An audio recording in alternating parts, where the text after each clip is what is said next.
everybody. Welcome back to another episode of the Learners Podcast. I am very excited here to be talking with my Slack friend. Okay, sometimes you make friends on Slack in these Slack communities, and that's where I met this individual. Chris Nguyen is the founder of UX Playbook, and he is joining us today to talk a lot about the state of design and what's going on in the industry, what's changing, what are some of the challenges he sees, and maybe even a little bit about his transition to being more of an entrepreneur as well. So welcome, Chris. It's great to see you again. Yeah, thank you for having me on. And yes, as you said, Slack friend, and you helped me out a lot. So I'm very happy to be on and just shooting the shit with you. I appreciate it. Folks, if you ever need help with like sponsorship stuff, just shoot me an email, okay? I've learned a lot of tough lessons, and there's nothing more cathartic for me than having conversations and helping people make more money from sponsorships. Anyway, we're not here to talk about that. Chris, can you give like just a super brief overview of what UX Playbook is? Because I know you've been a designer for a long time. You built this thing up, and we'll talk more about that. But just what is the thing that you've been making for a long time here? Yeah, so I started UX Playbook back in 2020 as an experiment, but it's me helping designers navigate a fuzzy career and turn it into more of a focused one through playbooks, courses, and coaching. Playbooks being a recipe guide to execute UX activities, courses, more hand-holding video, sort of more immersive type material, and then coaching, which all education in my eyes, I believe, it's personalized, right? Hyper-personalized to that individual, to their scenario, to their situation. So UX Playbook is this, or my take on UX education, things I wanted to have as a self-taught designer that now I'm building for other designers out there. I feel like that's the story of so many of these communities and like learning platforms and programs that have started, which is like, shit, this is the stuff that I wanted when I was started. Why is it so hard? Let's make it a little bit easier for the next people. That resonates with me for sure. I'd like to start with just kind of like, I feel like a lot of different roles within the tech company are going through a lot of change right now. Right. And, to some extent you can say it's AI. It's also just the economic situation that we're in. When you look back on specifically the years from like 2020 to 2024, what were some of the headwinds, tailwinds that you were kind of seeing, some of those changes that have been maybe a little bit challenging to kind of adapt to as a designer? I think that one of the major ones is just finding work, like the different approach to work for, let's just say I applied for my head of design role in 2019. It was wildly different to what I'm suggesting people do now after, the pandemic. I think there's a lot more weight or even more weight and even more expectations from candidates who apply to different companies. So with all the layoffs that's been going on, like it's the employer's market, right? They have the pick and choose of the talent. So therefore, they can be a bit pickier and they can be like, okay, well, maybe I want to hire an ex-Google employee, or maybe I want, top 5 companies. Who's this person? So if you're a candidate on the other side, let's just say with a few years of experience, it's really hard to get into the industry. And obviously, this has caused a massive uproar in the community, especially the online community. And I've tried to help solve that problem by, building courses and material and how I would apply for a role today. But yeah, that's been definitely a huge thing. I noticed a lot of what you've had on your site is, and what you talk about is this idea of like the scrappy designer, right? And many of the designers that I've known and worked with have been, I don't say like perfectionist, that's not really the right word, but this sense of like the craft isn't great unless it's just right. There's no 80% done. We can't. And that seems to be a little bit at odds with maybe some of what you've been suggesting around how we handle, whether it's landing the next job, getting that promotion, figuring out how to get on the project that you want. What do you think are some of the things that are that can help people kind of like cover that gap? Because, especially if you've been in like some sort of design education program, like whether it's college or an art school or something like that, that's not really how you're taught the work is necessarily done, right? Yeah. Um, so a funny thing, the word scrappy. So I was running um, user research on my website, and actually one of the users suggested they looked at that word scrappy and they're like, I don't like it. Why is that word Mm-hmm. there? And they just fixated on that word. And that made me laugh. And the fact that I'm not changing it is also something I'm double downing on, It because feels like this is it's a hill that you're going to stand on and die yeah, on, like that's absolutely. what this word means to you. Yeah. I can be a perfectionist, but I think the most I've learned is when I've been scrappy and just kind of pushed through without like looking at every detail and sort of revisiting that thing over and over again, just that forward momentum. So I think that's huge. To be scrappy means you have to kind of move forward, which anyway, and there's no like perfect choice, right? And I think that this is inherent in my personality anyway. So I think that's kind of a place I'm coming from. It's like, I think, um, especially early in your career, or this is what worked for me, which is like I was scrappy and therefore I got a lot of experience and was asked to do things that I'm not qualified for, But right? let's talk Because a bit more about that because um, when you go back to some of those early IC roles, yeah, right, or that you were in, what were some of those stories where you got that extra opportunity because you shipped something that wasn't perfect or that didn't have that full attention or whatever it is, however you want to frame it, as in it's not 100% yeah, that allowed you, like what were some of those projects and how did that end up supporting your growth later on? sure. So um, I was a self-taught designer, but before that, I was in a digital marketing role. So I was doing like I was selling ads for a website, basically, right? I was like that kind of person. And then um, my boss wanted to redesign the website where we sold ads. So I was like, I'll do it. I kind of like this design thing because I was designing decks and emails and all this stuff. So I just took that opportunity, and from designing that website, which is the core product offering at the time, in a digital marketing role, I then sort of leveraged that, saying like, oh, I've done this before, here's how many visitors we have, into my first product design role. I don't think I would have got an opportunity to be quote unquote a paid designer if I didn't do that. And the funny thing is, I couldn't even, like, I didn't even hear of Sketch. Like, Sketch was somewhere else. Didn't So I was using Photoshop, but because my laptop is old, right? I just hated it. So guess what? I designed the whole uh, website in Keynote, the presentation software. Wow, that's Yeah, hilarious. yeah, and just because for me it was so easy, it had like the guidelines, and it was just like copy and paste, like not like clunky ass Photoshop. So for me, like that was one element of scrappiness, where I was just like, hey, if I was interested in it, or I think that this is a rabbit hole that's worth diving into, I would just say, okay, can I? Can you let me do it? Like, I'll try. And so I took on that project and we launched it on like literally screenshots of my keynote, right? Like I just sent the developer the PDF or whatever it is, and he built it. And that's like, we launched it after a few months. And I think from there on, it was quite clear that I liked design, wanted to do it. Therefore, I would like parlay that into something else, right?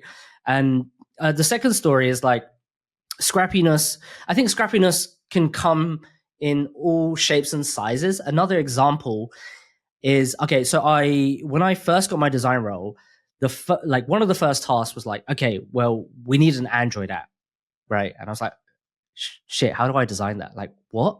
I literally just designed one website in my life. Like, what do I do now? So the first week when I was in the office, in this co-working space, I stayed up till like 1 a.m. at the office.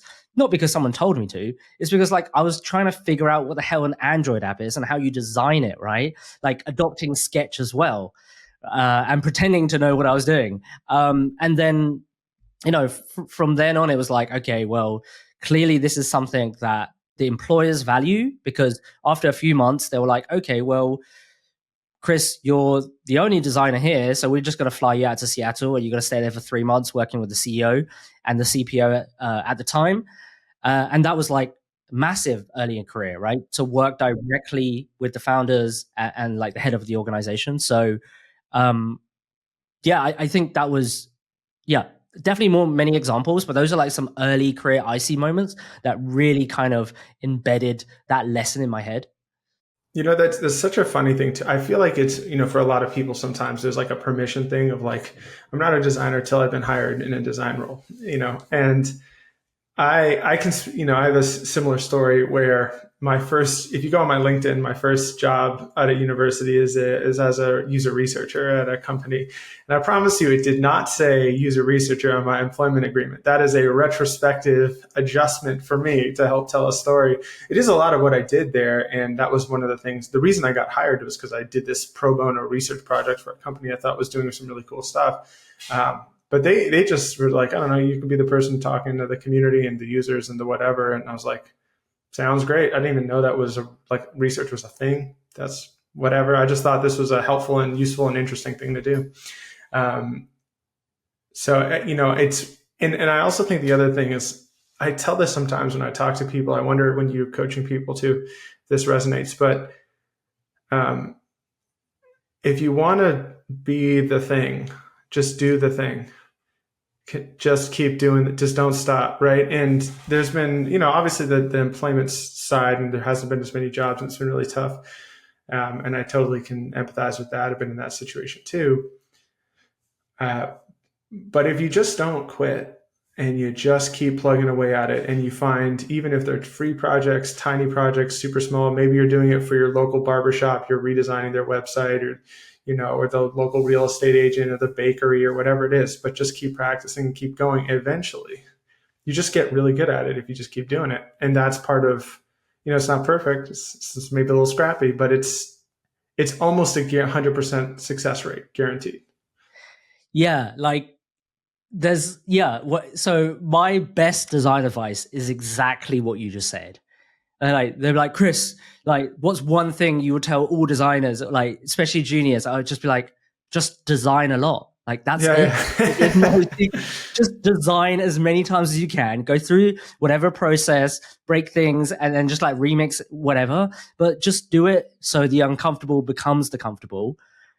That's really it. Like there's no secret. Like anything is a muscle. Like if you're learning a language, right? If you're playing the piano, whatever it is, just do it a lot, please. And everything is on the other side of that hard work. Like I guess in the instant gratification world we live in, where it's like, what's the hack? What's the framework? What's this? It's like, well, there are these, but nobody's going to do the work for you, right? Look, everybody wants big muscles and nobody wants to lift heavy stuff. So it's one of Including those me. things. Including me. Yeah. Same here. Um, Look, I think that's great. That's great advice. What are some of the things you keep when you're doing these, whether it's coaching or the materials? Obviously, the materials that you're making, it's a reflection of a need that you think is out there. What are some of the things that you think you've been hearing a lot more of recently that's new, versus maybe 5, 10 years ago?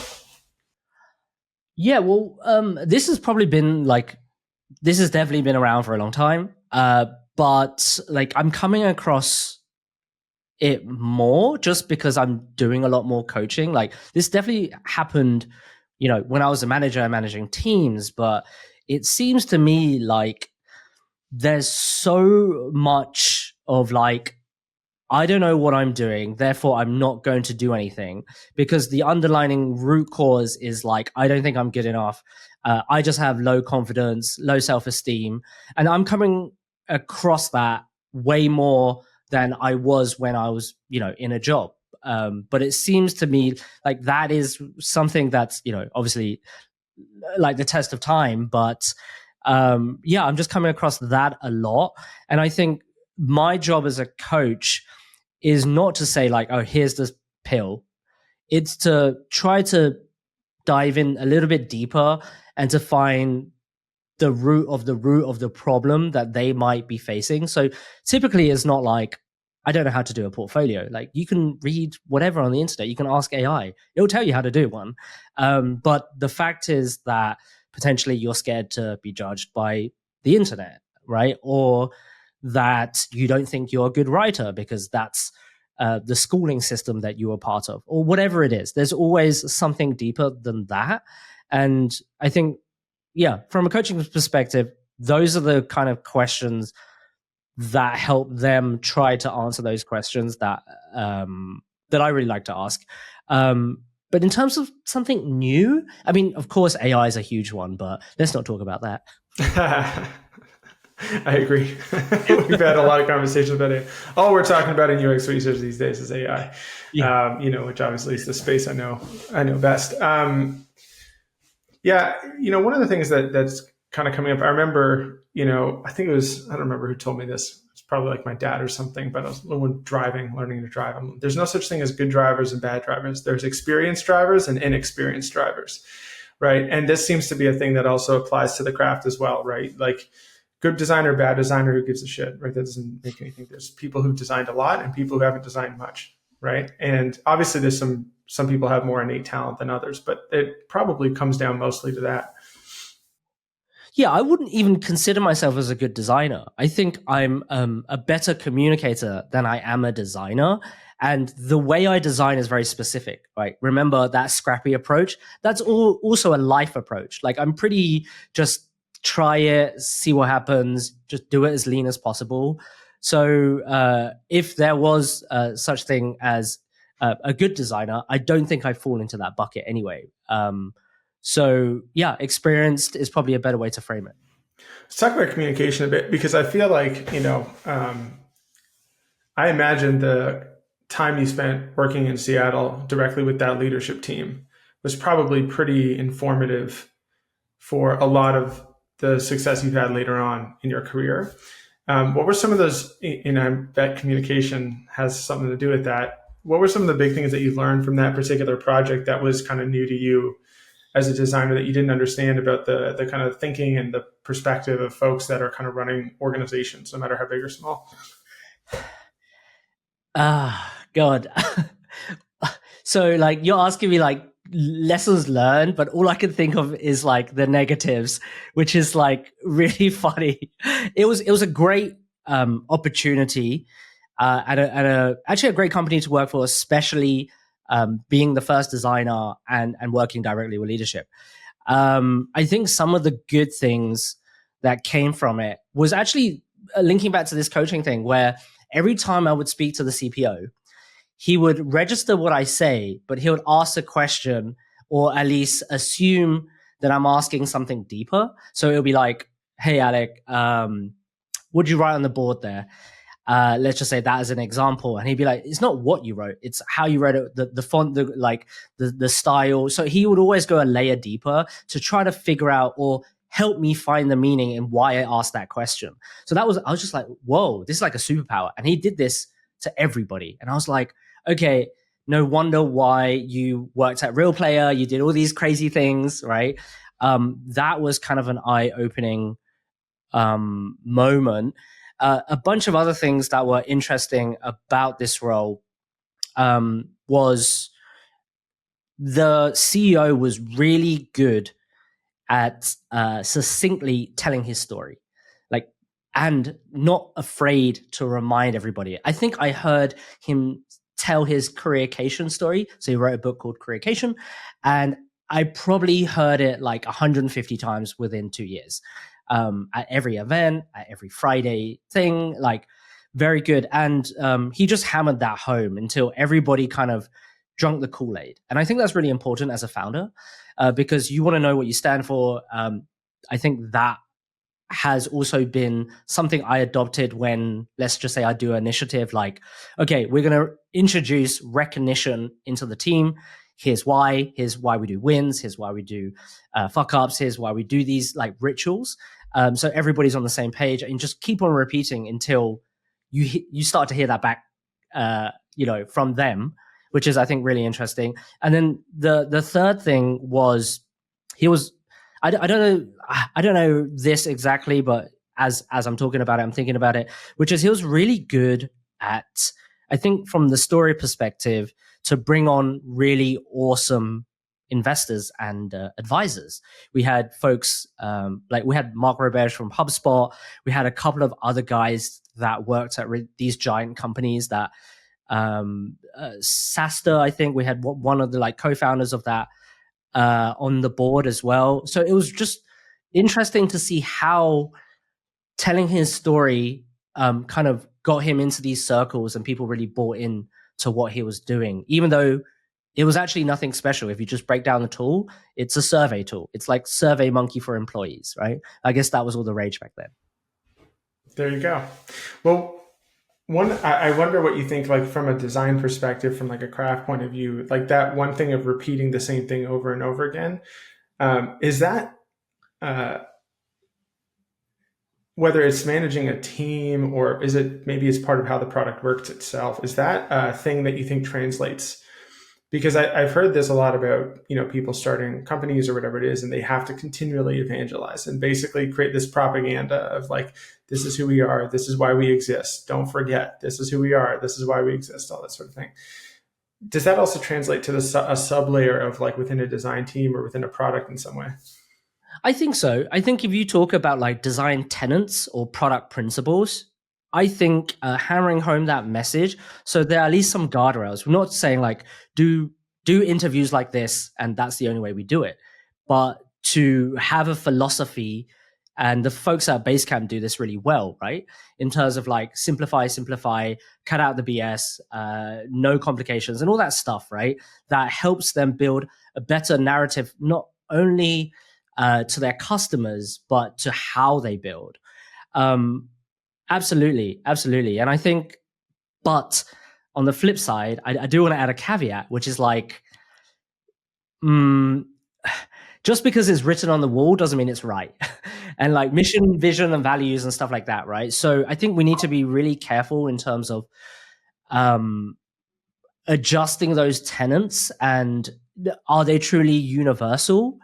Like if you say X, like you know, be accessible across, like obviously, but how do we do that? What are the actions and the signals that say we are accessible, not in just the way we communicate, but also in the work? Like, how does that even funnel through? So those kind of stuff is a little bit more fuzzy, but I believe it could work, but definitely some caveats. Speaking of design principles, are those, in your experience, helpful tools? Like, or do they tend to generally be cliches? Yeah.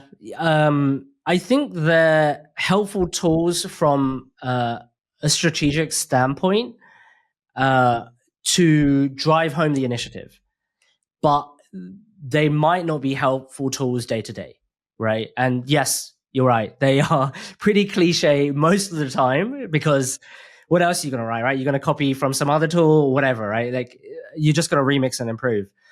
Um, so yeah, I mean, I've written a bunch of design principles for things and they never get followed through, right? So I think it's more of a tool to kind of maybe connect two teams together, get buy-in from leadership. So yeah, in that sense, I think you're bang on there. Yeah. We'll never forget the what is it? The values at Enron were like integrity, honesty, togetherness, some kind of stuff like that. There's a great book about that. I can't remember what it is that chronicles the fall of Enron, and they make a specific point about their values, and you know maybe the values writing them on the wall isn't enough. Mm-hmm. Um, Okay, cool. So, and now you've also transitioned. You're working on something else, right? And I think this is always great. I love when hearing about when people who have like specialty in a particular craft start building their own thing, right? So, what's that transition been like for you, and what is it that you're working on right now?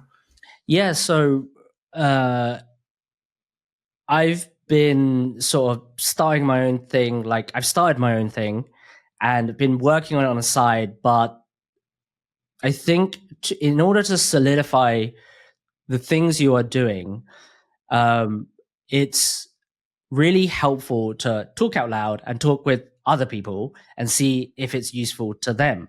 So I started this tiny community, less than 20 people, and it's designers trying to, or either are entrepreneurs or trying to become founders.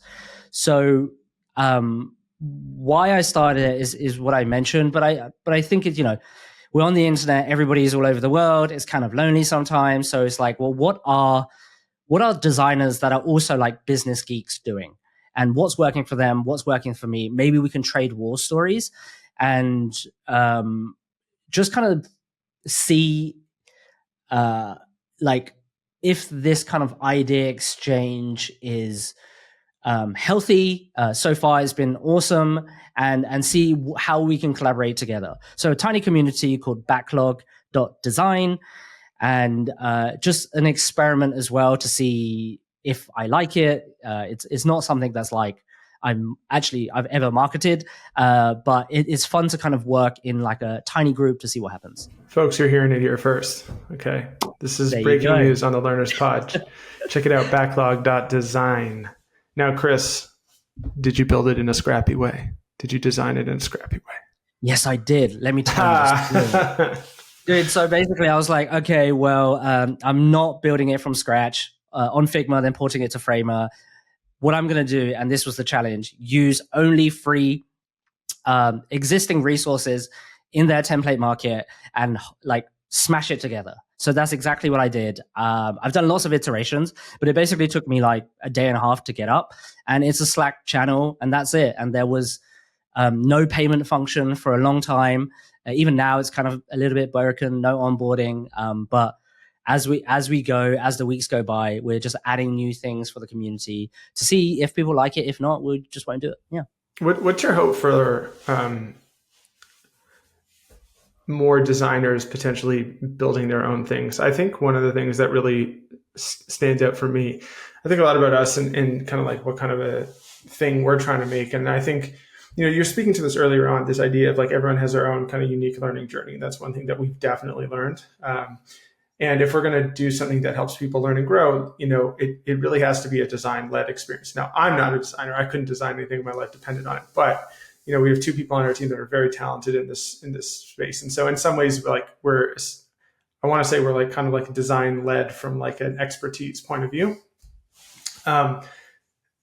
There's not a lot of companies that are like this. I think the most famous example is like Airbnb, but everything that's out there, it seems to be very like engineering-led, product management led / follow the God-given metrics and frameworks from the Silicon Valley gods and whatnot. But it feels like there'd be a lot of great opportunities that are missing being tackled because they're really designer problems rather than technology problems. Do you think about that stuff? Like, do you hope that this is a change that you see of more designers leading companies?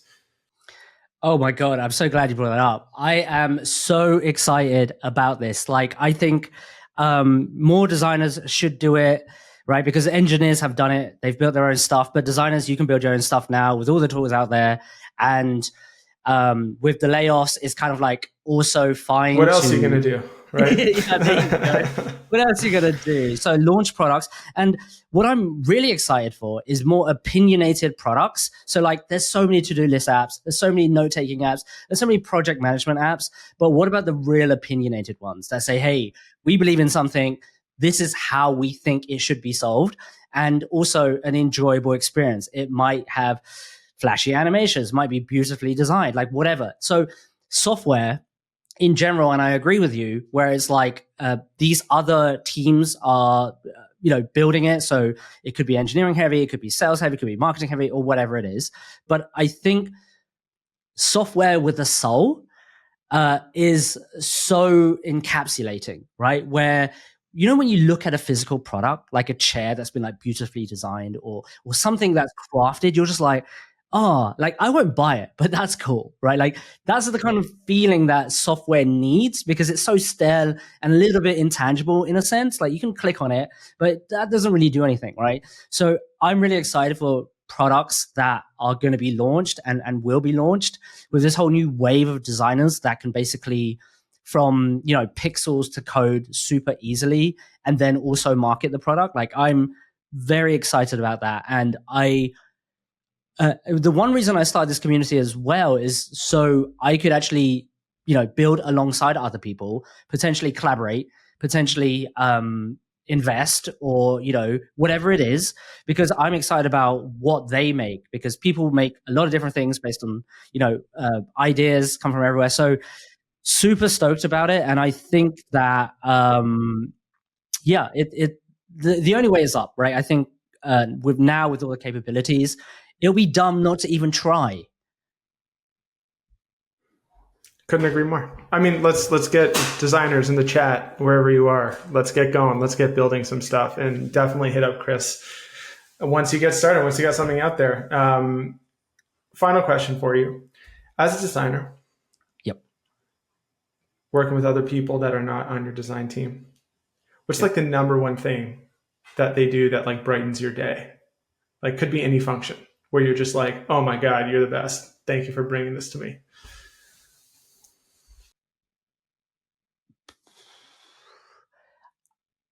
Yeah. So I think mentioning something they heard, something they experienced, or something like a problem they had that they think design can help solve that. I think that's the best. An example is our HR team at one of the last companies I worked at were like, hey, we saw you do this design sprint with the engineering team. We really need to figure out our onboarding process. We're hiring like 60 people a month. Just help us figure it out. And we're like, shit, yeah, let's run a design sprint. Like, thank you for coming to us, because we'll love to help you solve your problems. Like, let's put that user first, or put the candidate first. And I think that brightens up my day, where they're just like, they don't just jump the gun, or maybe not even jumping the gun, but maybe like just considering us to be that facilitator of problem solving right from the beginning just makes me really happy. Reminds me of the first job I ever had. There's a pretty talented designer working there, and I was fresh out of school, and I think I was extremely annoying because I would like try and make up my own landing pages for some stuff I wanted to run, and I think it bothered him. And I'm like, well, can you just design it or whatever the thing? And I think it broke his brain the way I was talking to him about this stuff. Years later, I told him, just so you know, man, I'm sorry. I now know that it's not just the pixels, okay? It's how the whole thing works that you do. And he's like, you didn't need to apologize, but I'm glad that you figured that out. yeah. He crossed you off the list. That yeah, I'm like on the kill list. Yeah. I'm like, okay, let's get him off there, right? Anyway, Chris, what are the URLs we're going to? We're going to uxplaybook.com? .org? Okay. Yep. And we're going to backlog.design if you are a designer trying to work on your own projects and you want to join a little community. That's right. Thanks for joining me, man. I can't wait to catch up again with you soon. Have a wonderful rest of your day, everybody. Thank you for tuning in. We got more episodes coming your way. If you have any suggestions, people you think would be awesome to talk to, shoot me a DM or an email anytime. I can't wait to hear your recommendations. If you like this episode, feel free to subscribe, give her 5 stars. If you didn't, then just, lay off the phone for a little bit, transition to work at doing something else, and then don't worry about rating it if you didn't like it. Just kidding. Okay, have a great day, everyone. I'll see you next time. Peace.